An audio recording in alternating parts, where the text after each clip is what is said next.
Fantastic. So, do I put this? Yes, excellent. I wrote a book recently called Is Monogamy Dead? When I heard that in many surveys, around 50% of people confess to cheating. So if you are in a monogamous relationship and you're not cheating,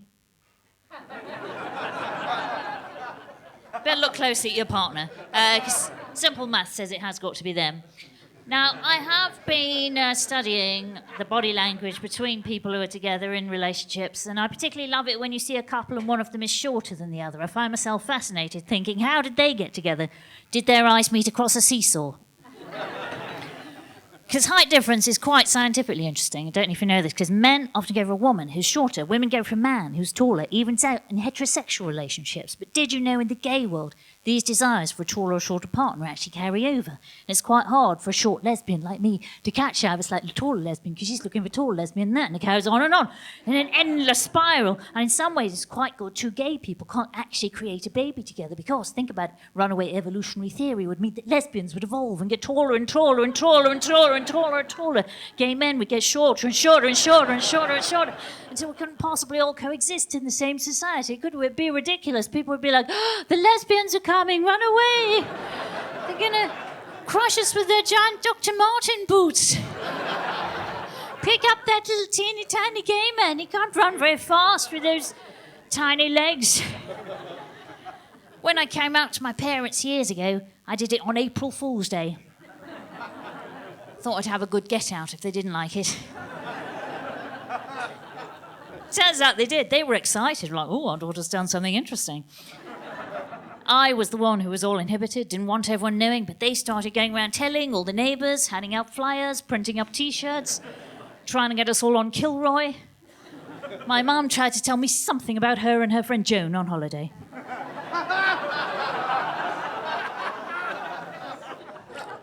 Which I didn't want to hear. It was disgusting. But I've noticed everything's changing a bit now, isn't it? Like Andrew was saying, you know, everyone's a bit gay now, aren't they? Everyone's having a go. Everyone's a bit queer, and frankly, it's been ruined. Yeah, I mean, straight people, it's okay to be straight. You don't have to come out just to make yourself more interesting. Leave it alone. It's our thing. This woman floated up to me at my book launch, and she said, yeah. I wish I was lesbian.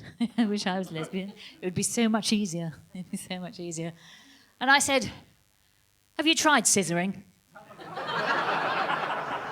That shit is awkward. It's very, very complicated stuff. Yes, a lot of people have been talking about the lockdown. Did you enjoy it? Yes, I loved it. It was bloody brilliant, wasn't it? I mean, not Lockdowns 2 and 3, the sequels, they got progressively shitter. I'm just talking about Lockdown 1, the original, when it was all sunny and lovely and the phone was abuzz with all the shit events getting cancelled, wasn't it? The ones you didn't want to go to anyway. Hello? Your heteronormative engagement party is cancelled. Oh, no. But, no, I loved it. And also there was time for, you know, the sort of basics, back to the basics, wasn't it? You know, like actually having sex. You know, and because there's no time for everything's quite busy these days, isn't it? It's very complicated. It takes a long time to make a woman orgasm, especially two. But that sounds like I'm having a threesome, doesn't it? But no, I mean, it does. It takes a long time. So, if you have been having sex recently, you do like to show off about it a little bit, don't you? I don't mean you get up on a stage and say, hey, I'm having sex, guys. What kind of crazy narcissist would do that? No. You do something a bit more subtle, don't you? Like on the Sunday morning after the sex night. Sex night is Saturday night, isn't it? I'm quite traditional like that. Sometimes you even do a little bow. Hello. So on the Sunday morning after the sex night, you go to the corner shop, don't you, for a pint of milk, just with slightly messy bed hair, don't you? Slightly messy bed hair, and you think that'll be enough for my mate in the corner shop to know that this sex bomb has been reactivated. Maybe I'll bump into one of the neighbours on the way. Oh, morning, Marjorie.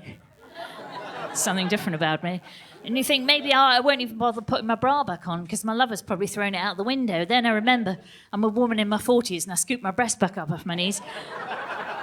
And normally on the trip to the corner shop, I wouldn't be holding a small microphone as well, but on this occasion I have taken a little PA system with me because I slightly strained my vocal cords shouting things out, because you're supposed to shout words out of encouragement, aren't you, during sex? Like things like, oh, that's very good, pray continue.